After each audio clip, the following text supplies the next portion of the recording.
thought was sweet and blamed it on her growing up in the Midwest.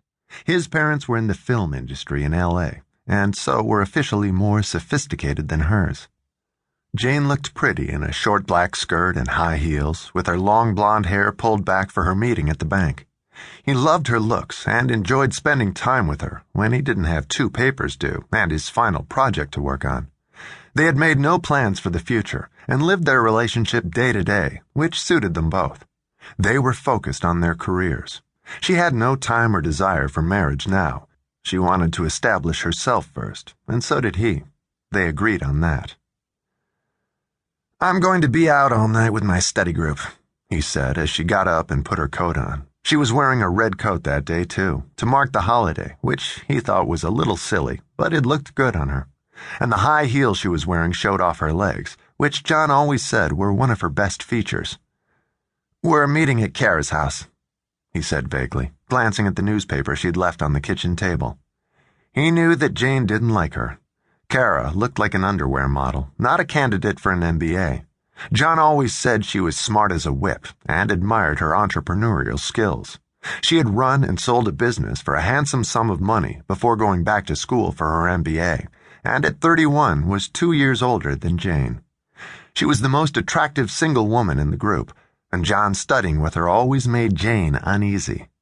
As far as she knew, he was faithful to her, and she expected that. But Kara always seemed like a threat to her. Her ample bosom was always a little too exposed, and she looked sexy in tight t-shirts and jeans, with lots of cleavage visible at all times.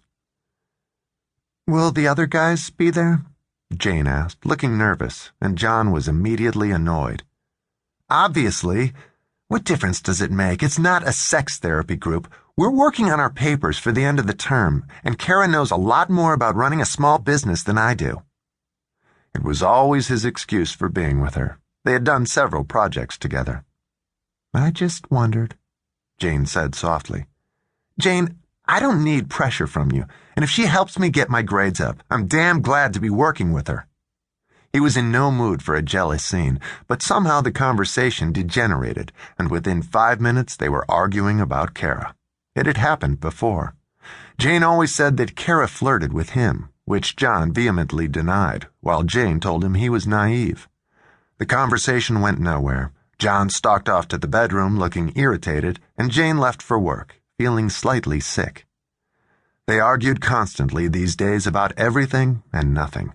They were experiencing a major slump in their relationship, and Jane knew it was only because of the pressure on both of them as they finished graduate school, and she tried to be patient with his moods, permanent exhaustion, and lack of sleep, and to not worry about his proximity to Kara. She trusted John, but he and Kara spent endless hours together, studying alone and in their study group.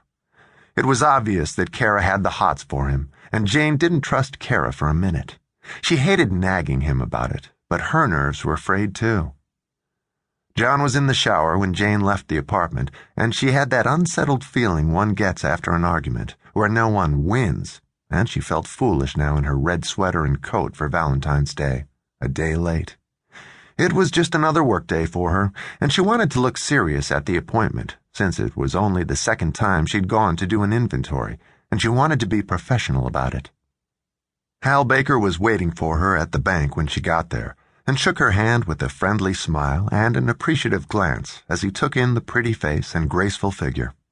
She was not at all what he had expected from the surrogate's court. The clerks they sent were usually much older and very dour. Jane was a beautiful young woman with an interested, lively expression in her eyes. He led her downstairs to the safe deposit boxes, with the young female notary trailing behind them. Hal walked to the section with the largest boxes, used 2 keys to free the box, and carried it into a small private room, barely large enough to accommodate the 3 of them, and the notary brought in a 3rd chair so she could sit down and observe the inventory as they did it. Hal had Mrs. D. Sanpignelli's file in his hand, with the inventory he had taken 2 years before. He handed Jane a copy of it as soon as they walked into the room, and she took off her red coat. She read down the list of the box's contents, and when Hal opened the box, Jane looked inside. She could see the individual jewelry boxes and the folders. He took out the papers first and set them on the desk, and then opened the folders.